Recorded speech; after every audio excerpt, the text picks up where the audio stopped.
Ça ressemble vraiment d'une tornade qui a passé là.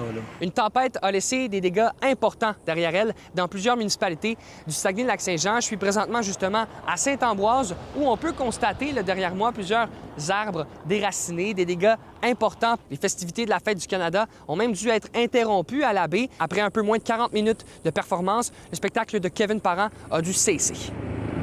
Il y a seulement comme 2 organisations qui peuvent infirmer ou confirmer s'il y a eu tornade ou pas. On parle d'Environnement Canada, bien entendu. Moi, ce que je peux dire par rapport à ce que j'ai constaté de mes yeux et les vidéos que j'ai vues, je n'y crois pas. Mais je peux pas certifier ou pas, ça ne fait pas partie des compétences que j'ai. Mais pour avoir circulé dans le secteur, tout est couché dans le même sens.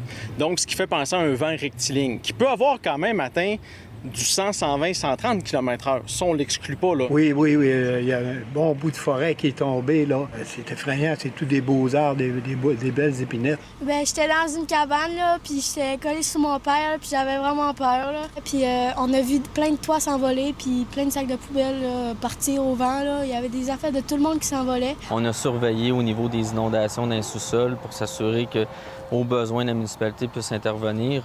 On avait une équipe qui est rentrée d'urgence dans les 30 minutes qui ont suivi, qui ont fait le ménage.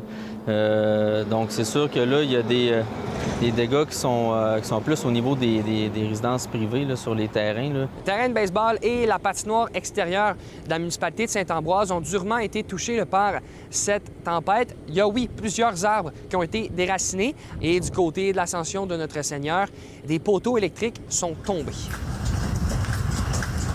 C'est une cellule qui était très petite. C'est un corridor d'à peine quelques kilomètres de large par, oui, plusieurs dizaines de kilomètres de long, mais la cellule elle était très petite. Ce qui explique peut-être la largeur qui fait en sorte qu'il y a certaines municipalités qui ont été touchées et d'autres à peine. Non, c'est ça exactement. Tu sais, moi, pour te donner une idée, j'étais à la Brec hier soir quand ça s'est produit.